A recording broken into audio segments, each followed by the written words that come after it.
Hello. So, last week I did a video about why video games have gotten so expensive to make, and I did a little bit of napkin math to kind of calculate the burn rate that studios go through, which, if you remember, I mean, you can go check out the video, but just as a quick refresher, it's essentially labor costs, which is not just people's salaries, but also their benefits and other added expenses, such as overhead, costs of office rent, and I don't know, studio supplies, stuff like that, office supplies. But it's almost entirely labor costs. And that's how we're getting into this world where games are costing 200, 300, 400 million dollars to make.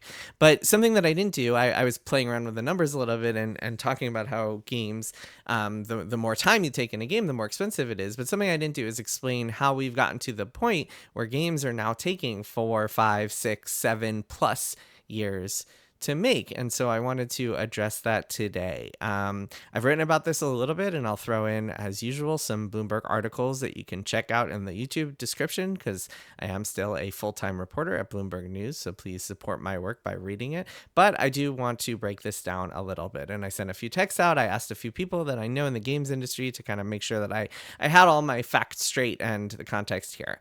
The short answer to the question, why do games take so long to make now, is a lot of reasons. There are a lot of factors, and every game is the kind of confluence of all sorts of disrupting factors that you could see if you check out. If you're really interested in this world and you're in it for the long haul, you should check out the Psych Odyssey documentary series, which is free on YouTube. You have to be willing to commit because it's very long. It's something like 20-25 hours, but it's essentially a 33 episode behind the scenes look at the making of Psychonauts 2, and it will show you how a game can blow up to 6 years through all sorts of twists and turns along the way. But again, I want to provide a little bit of info here. So it's a lot of factors, and I want to break down at least a few of them. This is not a comprehensive list by any means, but it is a list of some of the major factors that could contribute to a video game taking 6+ years to make. So let's go through them. I have a list of, I don't know, about 6 of them. Let's go through 6 of them. Number one reason why games take so long these days: increased graphical fidelity. This might be the obvious one, and this is the one that most people point to when it comes to games taking a very long time. So what does that mean? Games look prettier than they ever have. More fidelity essentially means more complexity. It means more specialization is required, and it means you need more people to make a game, and it means that those people need more time. What used to take 1 or 2 artists can now require a whole suite of people, an entire room full of people, lighters and technical artists and VFX artists. You might need 10 people to do what took 1 person in the past, and it might take them a week to do what might have taken a day in the past. Look, this seems obvious, but it's worth pointing out. When you shoot a movie, you don't need to build every single tree or plate or cabinet in the background. In a video game, you do. And what once you could get away with kind of abstracting, now, because of increased graphical fidelity requirements for these biggest games, you have to model and build and spend a lot of time making, even if a player is only going to see it for like a split second. And if you don't, I mean, you're probably going to get yelled at on the internet. You won't get as high a rating. Player expectations have kind of gone up with this graphical fidelity expectation. I want to read, I got a really fun kind of example from someone I know who works in the games industry who didn't want to be named, but this person is pretty high up at a AAA games company. And I asked him, hey, why do you think games take longer? And he was talking a little bit about the graphical fidelity thing. He brought up Final Fantasy IV, the Super Nintendo game that was called Final Fantasy II here in North America. And there's a scene in Final Fantasy IV, if you haven't played it, where these 2 characters, Palom and Porom, turn into stone, saving the party. And it's this emotional moment. The music swells. It's really cool. They're in this little room, and it affects you, despite the fact that it's like tiny SNES pixelated graphics. And this person was telling me, at most, he thinks 5 people made that scene happen. At most. It was probably less than 5 people. Whereas nowadays, if you had to recreate that in a modern game with like the fidelity expectations of a modern gamer, you would need A concept artist. You would need modelers, high-res modelers. The characters would need to be skinned and rigged and animated. You would need shader specialists for the clothes that they're wearing. You would need physics specialists to support their hair. You need a sound designer. You need cinematics, animators, and designers. You would need a narrative designer. You would need a lighter for the scene, a tech artist, a VFX artist. You need some programming support for the scene and for the transitions in and out of cutscenes. You would need writers for the scenes, of course. You would need a voice actors for the characters. You need a director for the performance, a casting director for finding the actors, audio, audio mastering, audio direction, composer, orchestra. And also that room that is portrayed in Final Fantasy IV as like essentially a little square box that has nothing in it. That would need to be, if you're looking at that in 3D, that would need to be a full-on room with like its own design and props and its own level artists and designer and lighting. It can't just be empty. You'll need tech designers. You'll need QA, etc., etc. So like this is what we're talking about these days, which has only gotten more and more pronounced over time. So that's reason one, graphical fidelity. Reason two kind of springboards on that, which is the bigger your team gets, and as we just established, it needs to get bigger to keep up with these expectations, the harder it is to manage. The more people you have on the team, the more managers you need, the more producers you need, the more time you need to put into making sure everybody is communicating. It's something I've heard pretty consistently from AAA studios is how difficult it is to communicate and to make sure everyone's on the same page. And one of the reasons for that is that game development has so many little decisions that just need to be made all the time. So many just kind of both big and small decisions that are just constantly being made, and trying to communicate that across an entire team can be really difficult. A lot of people try to have wikis and design documents that often a lot of people don't read. A lot of people use tools like Jira, which keep track of tasks, and a lot of people just don't update it because it's kind of a pain. If you're trying to do a bunch of work, the last thing you want to think about is like going and updating your Jira tasks or whatever. So that's a whole challenge in and of itself. I mean, here's a good example of that. Bethesda Game Studios. They made Skyrim, which was put out in 2011, still considered one of the greatest games ever made, an open world RPG. They made that with around 100 people. Whereas Starfield, their most recent game, which came out in 2023, was made by a team of around 400, 500 people. Skyrim, you could fit all those people in a room. They could work together, and they were all in the same studio. They were all in Bethesda's Maryland studio, whereas Starfield was made by studios, I believe they have 4 studios, not to mention all the co-dev and outsourcing that worked on that game. So we're talking about exponential increases in team size, and that leads inherently to just more time. The bigger a team, the harder it is to manage. Also springboarding off of this is explanation number 3, which is that scopes are bigger than ever. Players are expecting these vast worlds with skill trees and crafting and puddles that reflect perfectly, not to mention just kind of like design that is executed in a really cool and interesting way. And there's good reason players should expect that. I mean, players should expect big things and good things, but scopes need to swell and increase to account for that. And you can't get away with just being like, it's very rare to be able to be like, actually, we're just making a small scale thing. This is only going to be a 10 to 15 hour experience. And we'll see. I think some game publishers out there are trying to pursue that and see if they can get away with it. And we'll see how well that works. But like when we're talking about these budgets that have increased to $300-400 million, you have to sell a lot of copies just to make a profit. And if you need to sell 5-10 million copies to break even, you have to reach a very wide audience. You cannot make decisions that would limit the audience of your game. And so your scope is increasing. You are trying to hit that checklist of like AAA features that every AAA game has to have. And that winds up just adding a whole lot of time to your game. I think scope is when combined with graphical fidelity, the scope of these games is really striking. I think graphical fidelity, if you were just to pursue graphical fidelity but limit your scope, you might be able to cut down your time a little bit. But those two kind of in conjunction, I think, cause a lot of problems. Another thing, we'll get to reason number 4, another thing that has come up in recent years is just technical challenges. whenever you are switching game engines, an engine, for people who aren't familiar, you've probably seen the name engine and you've probably seen it used in a lot of wrong contexts. But an engine is essentially just a host of technology, a suite of technology that is used as a framework for your game. It is essentially what you are using to build your game. Could be a bunch of tools in there, could be various pipelines and graphical renderers and all sorts of stuff that is essentially used to make your game. A lot of companies either use their own engine or use Epic's Unreal Engine.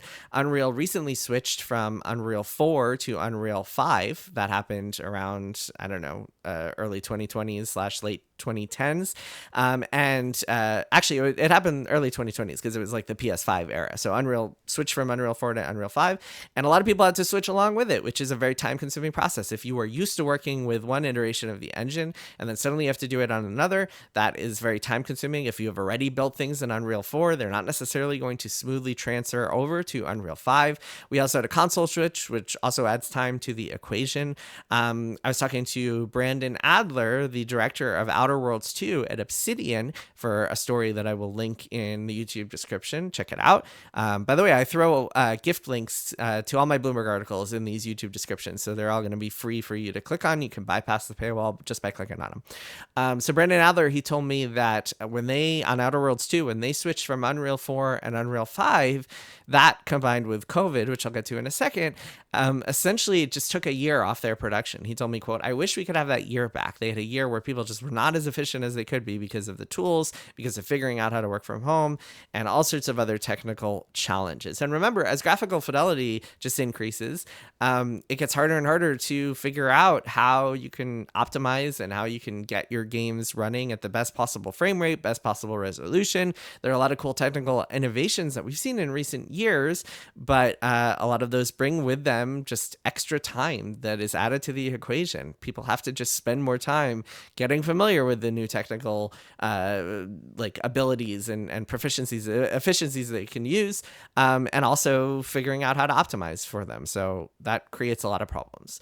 Number 5, I'm going to just say COVID, because I think COVID was a bigger disruption than people realize. If you think about a game that has taken 6 years and comes out this year, COVID was in the middle of that. And COVID disrupted everybody's lives in all sorts of ways. I won't rehash everything. We all remember it. We've all been through it. But one of the biggest is just reteaching people how to think about games and how to work with people, and just kind of changing the way the games are made on a really big scale. And I have very strong feelings about remote work. I work remotely. I think remote work is a really good thing for a lot of people. But whether a studio is pro remote work, anti remote work, something in between, pursuing a hybrid, whatever they are, the year or so that everyone was just trying to figure out how life would be in this pandemic disrupted everything. It was technical stuff, like trying to figure out how to even work, how to even check in a build when everybody's working from home, figuring that part of it out. It was childcare and dealing with the actual like tangible effects of COVID and the disruptions that all these health problems had on people's lives. So it was just a massive disruption in all sorts of ways. And that, I think, added a lot of time to people's schedules. And so we're still seeing the repercussions of that. A lot of people are still trying to figure out how to get back to kind of working together after COVID. The creativity, collaborating via remote work, like trying to figure out how to make that works better for some studios than others. Some studios have become remote first, and Bungie and Insomniac and a few others are just kind of supporting people wherever they want to work, and they found ways to make that work. But others have really struggled with it. So that is just a whole monkey wrench into this entire generation. And I think if you're wondering why this generation has felt so weird and felt so just kind of like less productive than previous console generations, I think COVID is one of the biggest, if not the biggest reasons. And let's do number 6. Let's do a spicy one for reason number 6. And I've written about this quite a bit over the years. Mismanagement. Mismanagement is a big, broad term that I think can refer to a lot of different things, but is very applicable to the video game industry. So, what kind of mismanagement do we see in the games industry? Well, we see a whole lot of examples, and we can bring up some concrete examples. Probably number one in recent years is executives deciding that everything has to be a game as a service. And we saw that in everything from Dragon Age Veilguard, which really struggled because it turned from a single player game into a game as a service and then back into a single player game, which caused all sorts of disruptions. And again, I'll link the article I wrote about that in the show notes. We have Suicide Squad is another great example of just kind of, you take this company, this game studio that is incredibly good at making one kind of game, and you say, hey, actually, we're going to make a game as a service now, a multiplayer shooter. And it completely just throws a massive wrench into everything. Part of this, by the way, part of mismanagement, I would say, is not recognizing how long your game is going to take and therefore making everything less efficient as a result. Because if you are a game developer, if you are a programmer, a designer, an artist, and you think that your game is going to come out in, I don't know, 3-4 years, but actually it just keeps slipping and it keeps slipping 6 months at a time, that is not really 6 years of development. That is 4 years of development and then plus 6 months, plus 6 months, plus 6 months, which makes you make these decisions thinking you are going to ship at a certain time, only to have the rug pulled away underneath you, which just adds more time to the whole equation. You cannot really do planning. You cannot do thoughtful decision making and make good calls when you think your release date is going to be at a different time than it actually is. So I think it's worth noting here and worth hammering on this point and thinking about this, that sometimes when you see that a game has been in development for quote unquote 6 years, it actually just means, oh, okay, 3 years and then another set of 6-month delays that just like left us all just on shaky ground the entire time. So consider that as well. Other examples of mismanagement. Warner Brothers have written about them in recent years. That is a studio, Warner Brothers Games, where they had a real problem, a cultural problem of executives refusing to make decisions. So some of their studios just got kind of strung along for months, if not years, where they couldn't get a straight answer from management about like whether they were going to be able to do something or not. That can be a problem. You have cases of directors frequently changing things, revising things, coming in and upending, throwing over the table and just throwing out months worth of work. Sometimes that can lead to a better product, and sometimes it just means lots of struggling. Sometimes it's both. I mean, a lot of people acknowledge like, hey, this kind of iteration and just rethinking things can lead to a better product, but it also just cost us all this time. Maybe the quintessential example of that is Ken Levine, who I've written about quite a bit, whose recent game, newest game, Judas, has essentially been in development since 2014. I mean, 2014 is when 2K shut down Irrational Games, the makers of BioShock, and Ken Levine started this new studio to make Judas. And one of the biggest reasons that has been in development for as long as it has is just constant changes and revising and throwing things out all the time.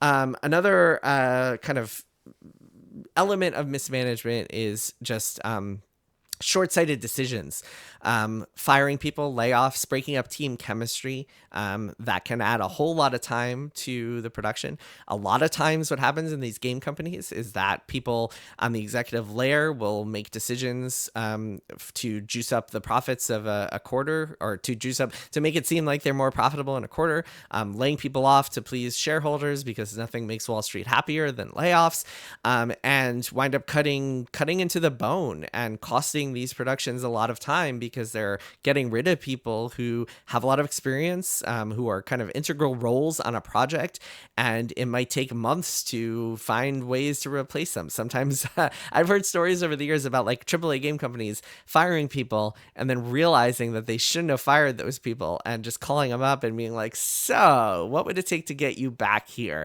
Turns out you're the only person who understands how this particular complicated part of our rendering pipeline works. So can we hire you back? How much would we have to pay you to come back?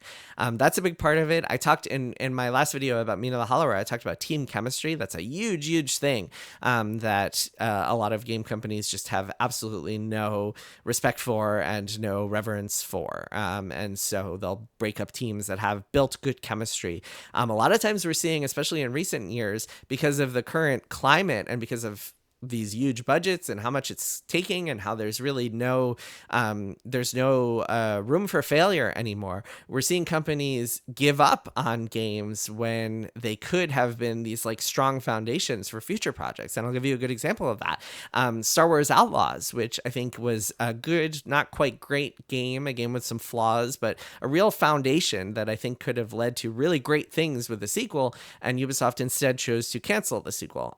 Granted, there were a number of reasons for that, but still, I think Star Wars Outlaws 2, a sequel to that game, could have really gone from good to great, sort of like how we saw in the PS3 generation. A lot of games just kind of find their footing and then build off that foundation to make something really great.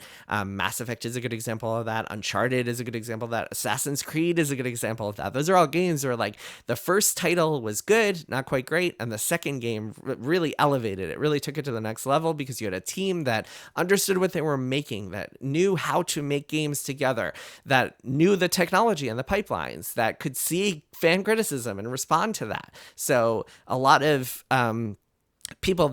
companies that just give up on the first game and don't give that team a chance to make something else are really just kind of costing themselves in the long run. One more example of mismanagement that I'll bring up real quick is just kind of not using pre-production properly. And this is a little bit more in the weeds, but I ran this story a few months ago from Josh Sawyer, who is the director of games like Pentiment and Fallout New Vegas. He works at Obsidian, and he told me something really interesting, which is that he really believes strongly that pre-production is the time to take big swings and do crazy experiments and stuff like that. And a lot of people are tempted to do the same even when they get into production. So essentially game development is split into these two phases. You have pre-production and then you have production. Production is when you have a lot more people working on the project, and the idea is pre-production, you establish what the game is going to be. Production, you actually make the game.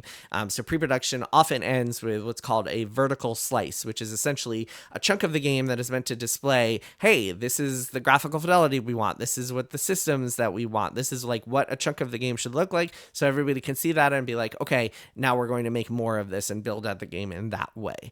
And what Sawyer says is that often in production, people start changing a bunch of things, and it's extremely risky and extremely disruptive. And he points out that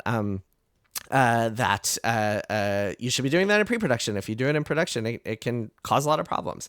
And I'll quote him. He said to me, this is for Bloomberg, he said, "I tend to be fairly conservative and say, we already figured this out. We're not going to redo it for a theoretical 15% gain in X, Y, and Z, because the potential to screw up the rest of the project is enormous. You're going to waste a bunch of people's work, and you're going to eat up a bunch of time." So that's another reason. I could go on and on about mismanagement. I think mismanagement might be the biggest of these reasons, the most significant. There are certainly some, and game devs I've talked to would argue that graphical fidelity is the biggest reason, but I think from a kind of, at least from my outside perspective, I think mismanagement I've seen have the biggest impact on some of these timelines, and some of the most infamous examples of games that have taken 6+ years to make are the result of some serious mismanagement that often, if you're on the inside, you don't really even see or know about it until a little bit later, until it's time to postmortem the project. But those are some of the reasons, and hopefully that adds a little bit of context if you're wondering why some of these big games are taking so long. And granted, I mean, I think I'll end on this note, which is maybe the seventh reason, which is a positive reason, which is that creativity takes time and greatness takes time. I was just rewatching this old documentary from 2003 that MTV made about Blink-182 making what most people consider to be their best album, the Untitled album. And they spent like a year straight just living out of this house in this studio and just tooling away at it and recording. And this documentary has all these great shots of them being like, this is hell. Like, this is like, there's one shot of Tom DeLonge, the guitarist and one of the singers, just being like, recording is like this. And he takes this kind of like this little tool thing that is like one of those like, I don't know, like it goes back and forth. It's like a little tool that goes like this. And he just puts it in front of his crotch, and it's like right into his crotch. He's like, recording music is like this, which I think a lot of people can relate to if they've ever tried to make art. Of course, it's worth it in the end, but it's worth noting that good art takes a lot of time and can't be rushed. And I think that as games have just kind of grown and matured as a medium, and people have started to really understand all the cool things you can do with games, they have realized that it takes a lot of time to make a lot of this great stuff. And I think some of the greatest games we've seen in recent years have taken a lot of time. The Hollow Ridges came out. That's fantastic. Took 6 years to make. Last year's Silk Song, I wrote a story for Bloomberg about why that took 6-7 years to make. Yeah, I said 6-7. Okay, don't make a big thing of it. That article, I mean, that story is essentially like those guys being like, we were having a ton of fun and like we wanted to make a ton of good stuff and put a ton of details into it, and it just took a lot of time. Blueprints, my favorite game of the generation, perhaps, that came out last year after 8 years of development. So even games that aren't like trying to achieve this incredible graphical fidelity, even smaller scale games take a lot of time. And to some extent, I don't think there's anything wrong with that. I think a lot of people are trying to figure out how to shorten game time, but sometimes, I mean, we're talking about art, so sometimes that might not be possible.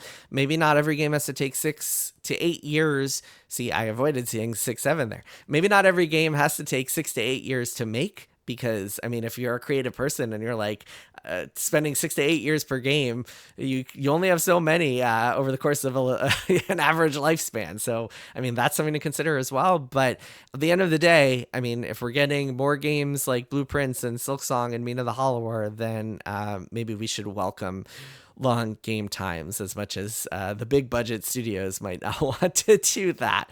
I think I don't know how many of them are going to be able to shorten dev times. I think unless they go for smaller scale, less graphical fidelity, as that one kind of famous meme goes. What is it? I want shorter games made by people who are paid more with less graphics, et cetera, et cetera. I just butchered that quote, but whatever. Don't have it in front of me. All right, that is that for this week's episode of Jason Talks on a Camera. I am heading to Los Angeles this week for Summer Games Fest, so you probably won't see any more videos from me for a little bit, unless I shoot something there for fun and go around talking at Summer Games Fest. Maybe I'll do something like that. But yeah, thank you for watching, and I will see you next time.